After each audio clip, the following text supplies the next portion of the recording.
Assalamualaikum warahmatullahi wabarakatuh. Waalaikumsalam warahmatullahi wabarakatuh. Boleh duduk, Bapak? Ya, silakan duduk. Bapak, Gimana? saya mau melakukan wawancara terkait ini Bapak, pengambilan keputusan berbasis nilai-nilai kebajikan. Ya. Sebelumnya saya memohon maaf mengganggu waktu Bapak ya untuk beberapa menit ke depan, dan terima kasih sudah memberikan kesempatan kepada saya untuk mewawancarai Bapak dan mengambil pengalaman juga ilmu dari Bapak. Baik Bapak. Ya, silakan. Ya. Bapak, bagaimana kabarnya hari ini? Alhamdulillah sehat. Neng Ita juga gimana? Sehat. CGP-nya gimana? Alhamdulillah lancar Bapak. Alhamdulillah. Ini Bapak, saya mau mewawancarai dan mengambil ilmu dari Bapak ya. Karena kan Bapak ini sudah menjadi kepala sekolah itu dalam kurun waktu yang lama, dan sudah 3 sekolah ya Pak dengan yang sekarang. Ya, 3 sekolah. Nah begitu, tentunya Bapak memiliki banyak pengalaman mengenai pengambilan keputusan, dan pernahkah Bapak dihadapkan pada 2 hal yang sama-sama baik namun saling bersinggungan atau bertentangan? Dan kalau boleh Bapak, Bapak boleh bercerita atau memberikan contoh satu kasus gitu yang telah Bapak alami.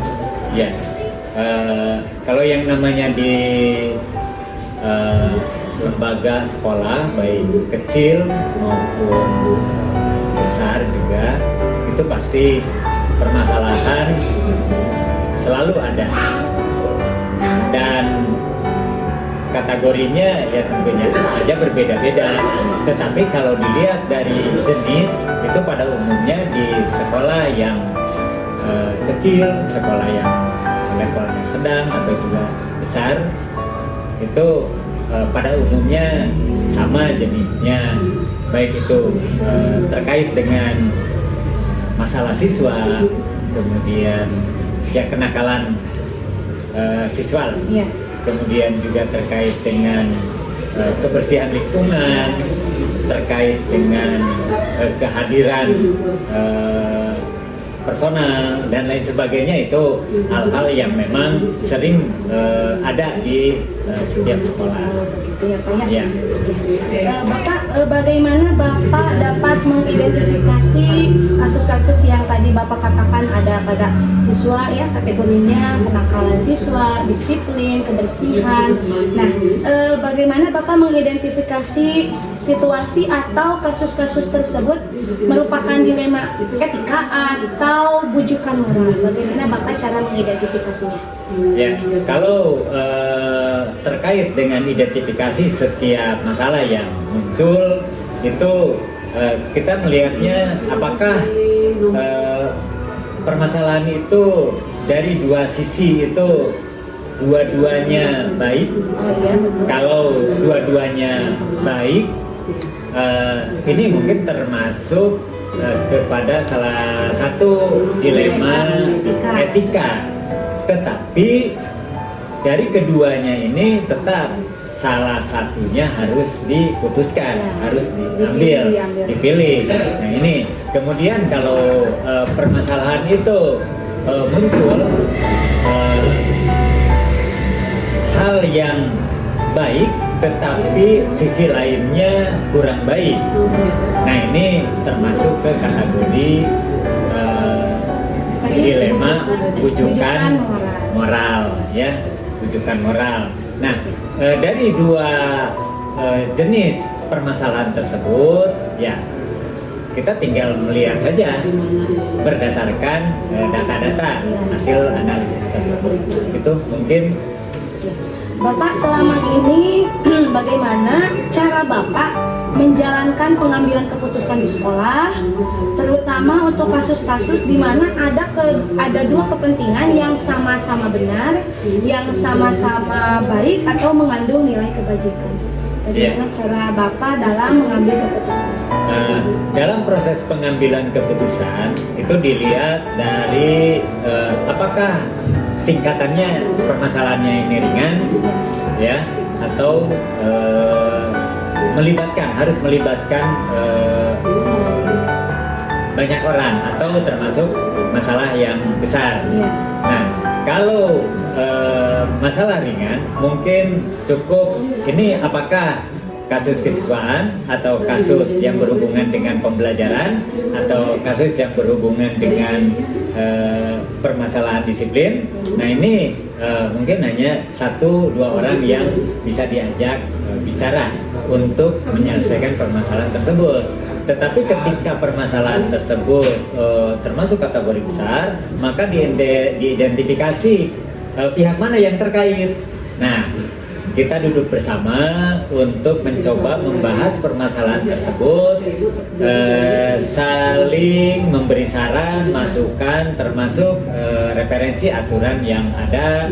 Nah, nanti ketika sudah sampai pada pertimbangan-pertimbangan yang lebih bijak, maka diputuskan bahwa ini yang lebih bagus begitu untuk ditetapkan sebagai keputusan.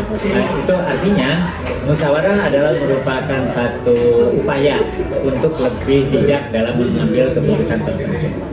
Jadi jika masalahnya kecil bisa Bapak dimusyawarahkan dengan beberapa teman dari wakil Bapak ya, wakil kalau masalah itu sampai ke harus melibatkan komite sekolah, apalagi dengan orang tua siswa, BP dan lain sebagainya. Kalau penanggung siswa, yaitu akan dikemas lebih lengkap lagi dan sehingga keputusannya tidak ada yang merasa dirugikan. Ya betul Bapak ya.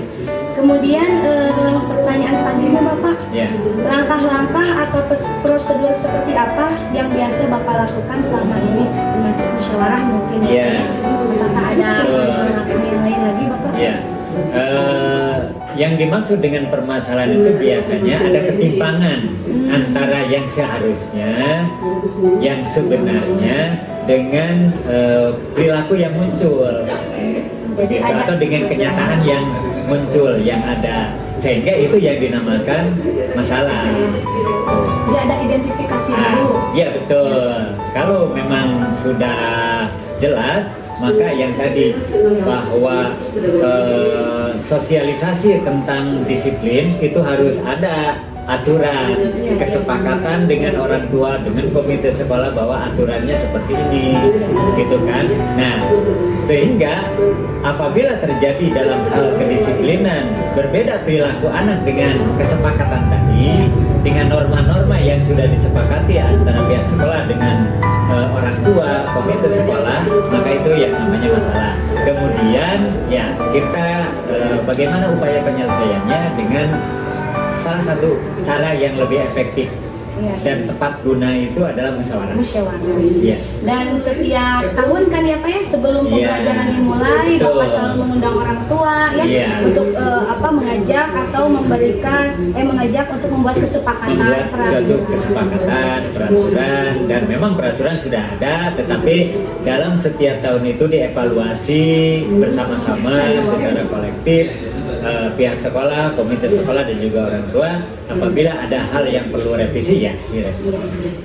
Kemudian hal-hal apa saja yang selama ini Bapak anggap efektif dalam pengambilan keputusan pada kasus-kasus dilema etika?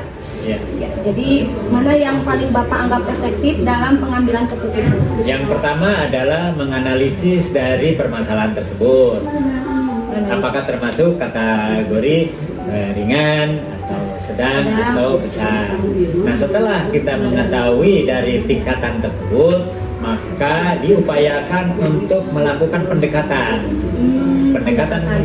dengan cara melibatkan beberapa komponen yang memang dianggap diperlukan untuk memusyawarahkan dan memutuskan hal tersebut. Dan intinya adalah keputusan harus merupakan satu hal yang bijak, sehingga tidak ada yang merasa dirugikan. Ya. Bapak, hal-hal apa saja yang selama ini merupakan tantangan dalam mengambil keputusan pada kasus-kasus dilema etika? Yang dianggap tantangan itu kan kita sulit ketika dihadapkan pada dua kebaikan yang dua-duanya sama-sama penting, yang harus kita jalankan, tetapi harus memilih salah satu yang memang dianggap bijak. Nah, di sini mungkin ada satu prinsip yang harus dipegang, yaitu aturan adalah merupakan satu patokan, ya. Tetapi pertimbangan bijak adalah merupakan bagian yang harus kita pertimbangkan dengan tetap mengacu pada pola musyawarah. Iya. Jadi meskipun aturan memang patokan, tapi memang harus selalu Tetap ada saja. rasa Iya. peduli, mungkin ya Pak ya, Rasa peduli. empati. Nah, yang tadi itu yang disebut dengan pertimbangan kebijakan. Iya. Apakah Bapak memiliki sebuah tata kelola atau jadwal tertentu dalam sebuah penyelesaian kasus dilema etika? Apakah Bapak langsung menyelesaikan di tempat Iya. atau memiliki jadwal untuk menyelesaikannya? Bentuk atau prosedur seperti apa yang biasanya Bapak jalankan? Dalam hal penyelesaian permasalahan, kalau dalam bentuk jadwal itu tentunya tidak ada, tetapi bersifat situasional. Oh iya. Jadi situasional ya Pak ya? Ya, Apalagi situasional, tetap memperhatikan pertama etika, tempat, dan juga hal-hal yang akan menimbulkan justru menyelesaikan masalah tetapi mendatangkan masalah. Nah, ini baru. juga ya, ini juga perlu dijadikan pertimbangan. Jadi harus sesuai tempatnya, waktu mungkin ya Pak waktunya ya? juga, Situasinya. ya, situasinya. Tetapi kalau dalam hal jadwal secara rinci tidak ada. Jadi tidak ada jadwal Jadwal khusus, khusus, ya. Baik, Bapak, ini pertanyaan dua lagi ya Pak ya? Ya, siap. Adakah seseorang atau faktor-faktor apa yang selama ini mempermudah atau membantu Bapak dalam mengambil keputusan? Ya, faktornya yang paling utama adalah kebersamaan dari tim yang ada di sekolah, yang mulai dari para wakil kepala sekolah, kemudian wali kelas, guru, semua guru mata pelajaran, komite sekolah, dan seluruh personal itu semua sinergi dan sekaligus untuk bersama-sama membangun satu situasi yang aman damai. Gitu ya. Jadi tim manajemen Bapak ya, Ya, kemudian komite juga. terlibat. Bapak, dari semua hal yang telah disampaikan, pembelajaran apa yang dapat Bapak petik dari pengalaman Bapak mengambil keputusan? Ya, dari sisi pembelajaran tersebut tentu saja semuanya adalah merupakan ilmu bagi kita semua, dan semuanya harus merasa ketika menyelesaikan masalah itu adalah merupakan satu bagian dari tugas, sekaligus merupakan kewajiban juga kita sebagai warga sekolah, dan yang paling utama adalah harus dikelola penanganan itu secara musyawarah, kemudian melibatkan semua unsur, dan keputusan secara kolektif adalah merupakan keputusan yang paling efektif dan efisien. Dan alhamdulillah dengan cara itu kita akan merasa nyaman. Baik, berarti dari pembelajaran yang Bapak ambil adalah satu, pentingnya musyawarah, dan pengumpulan ya, kolektif itu ya? Ya, kolektif dari semua komponen. Ya. Ya. Kemudian saran masukan adalah merupakan ilmu juga bagi kita semua, sekaligus bahwa ini adalah merupakan satu pola penanganan permasalahan yang lebih efektif bagi kita semua mungkin. Bapak, Masya Allah, ini banyak sekali ya ilmu yang saya dapatkan dari Bapak. Terima kasih banyak telah meluangkan waktu dan memberikan banyak ilmu kepada saya. Insya Allah dalam pengambilan keputusan kedepannya juga baik dalam kehidupan sehari-hari saya mengutamakan musyawarah. Ya. Insya Allah mudah-mudahan Ya. dengan berkolaborasi dengan kolektif kolegal, maka semuanya kita bisa menyelesaikan dengan efektif efisien. Bapak terima kasih. Semoga sukses. Amin semoga ya Allah. lancar. Amin. Ya. Bapak terima kasih atas waktunya. Sama-sama. Assalamualaikum. Waalaikumsalam warahmatullahi. Assalamualaikum warahmatullahi wabarakatuh. Waalaikumsalam warahmatullahi wabarakatuh. Silakan duduk. Ya, terima kasih. Bapak, ini saya sesuai dengan yang kemarin saya bicarakan, saya ingin mewawancarai Bapak terkait pengambilan keputusan berbasis nilai-nilai kebajikan. Dan oh iya Bapak, apa kabar hari ini Bapak? Alhamdulillah baik. Bunita sendiri gimana? Alhamdulillah saya juga baik. Terima kasih saya sudah diberikan kesempatan untuk mewawancarai Bapak dan menggali ilmu dari Bapak tentang pengambilan keputusan. Nah, Bapak kan sudah menjadi kepala sekolah ini sudah dalam kurun waktu yang lama. Sudah menjadi Bapak kepala sekolah di SMK Mandala Putra 2 ini. Dan tentunya Bapak memiliki pengalaman yang banyak mengenai pengambilan keputusan. Pernahkah Bapak dihadapkan pada dua hal yang sama-sama baik namun saling bertentangan? Bapak boleh memberikan saya satu kasus terkait pengambilan keputusan dalam dua pilihan yang sama-sama baik, sama-sama benar namun saling bertentangan. Seperti itu ya. Untuk kasus seperti itu, alhamdulillah ya, mungkin di sekolah ini bervariatif ya untuk kasus-kasus seperti itu banyak orangnya. Mungkin sebagai contoh ada siswa ya yang rajin sekolah, ada yang tidak rajin sekolah. Intinya kasusnya banyak ada siswa yang selalu bolos sekolah ya, tidak masuk sekolah, dan pihak sekolah juga bahkan saya sendiri udah ngasih peringatan kepada siswa tersebut karena ini kan bersangkutannya dengan siswa-siswa yang lain ya. Jadi timbulnya untuk siswa yang lain membuat cemburu sosial ya. Dan saya juga ngasih ke siswa yang selalu bolos sekolah itu surat peringatan supaya rajin sekolah, tapi anak tersebut tidak menghiraukannya.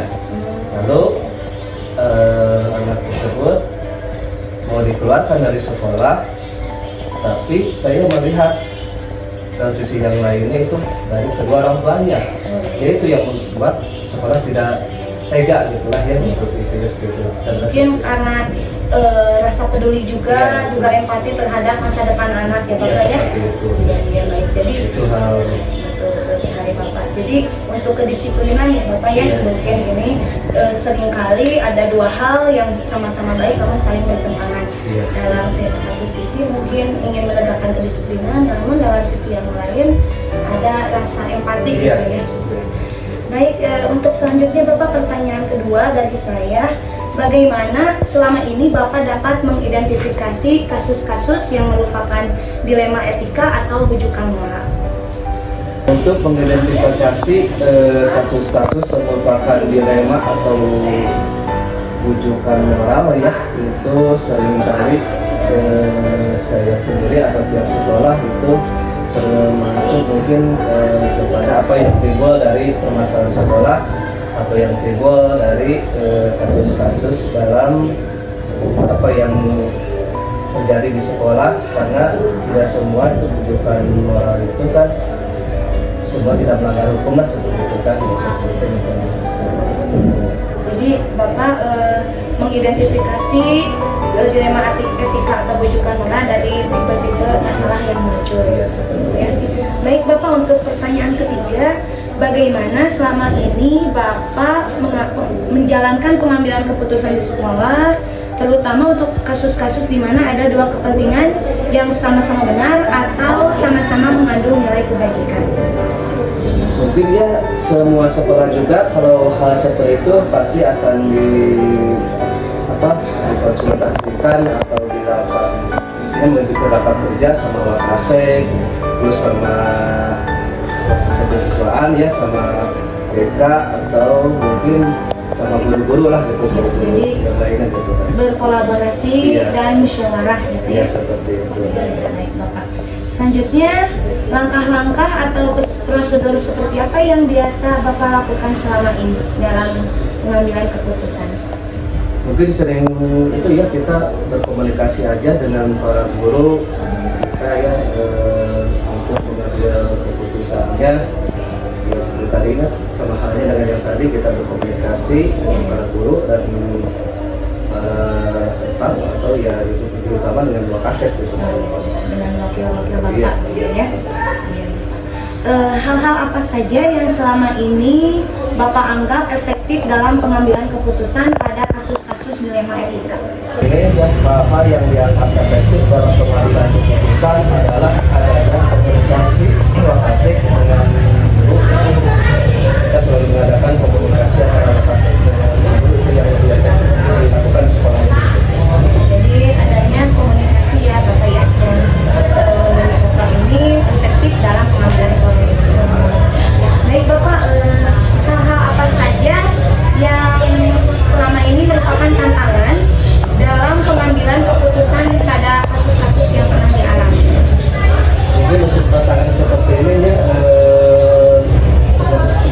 pengambilan keputusannya itu karena kurangnya kesadaran antara siswa dan orang tua gitu seperti itu. Ya, jadi kurangnya kesadaran Bapak ya. Gitu ya. Bapak, apakah Bapak memiliki sebuah tata kala atau jadwal tertentu dalam sebuah penyelesaian kasus dilema etika? Apakah Bapak langsung menyelesaikan langsung di tempat, atau memiliki sebuah jadwal untuk menyelesaikannya? Bentuk atau prosedur seperti apa yang Bapak jalankan? Mungkin untuk hal ini ya, sekolah tidak punya jadwal khusus ya untuk hal ini, karena kasus-kasus atau dilema etika yang muncul itu kerap sekali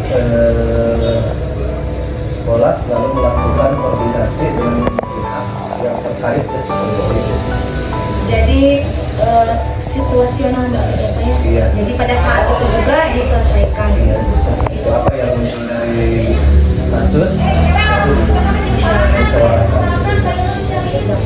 Adakah seseorang atau faktor-faktor yang selama ini mempermudah atau membantu Bapak dalam pengambilan keputusan dalam kasus-kasus dilema etika?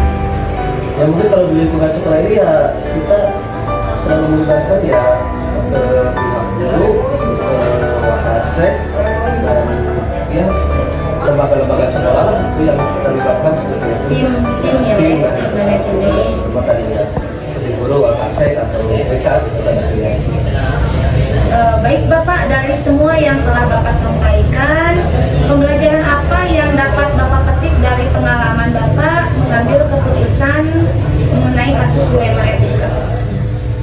Untuk pelajarannya sangat banyak sekali ya. Kita banyak hikmahnya, banyak pelajaran dari hal-hal kasus etika itu.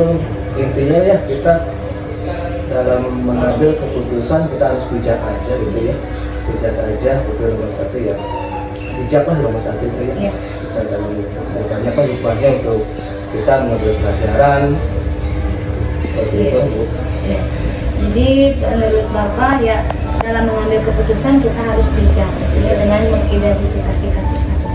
Baik Bapak, semoga Bapak semakin maju ya sekolahnya, semakin banyak juga siswanya.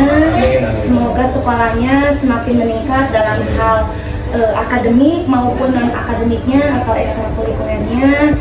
Dan saya juga alhamdulillah sangat betah sekali mengajar di sini ya Pak ya.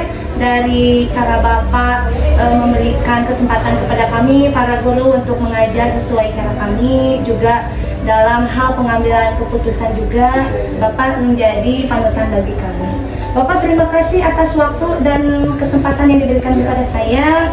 Mohon maaf sudah mengganggu waktunya dan saya undur diri ya, pamit. Sama-sama ya, mungkin mohon maaf juga mungkin ada jawaban-jawabannya yang kurang apa kurang puas gitu ya. Tidak apa-apa Bapak, tapi ini banyak sekali poin-poin pentingnya bagi saya. Terima kasih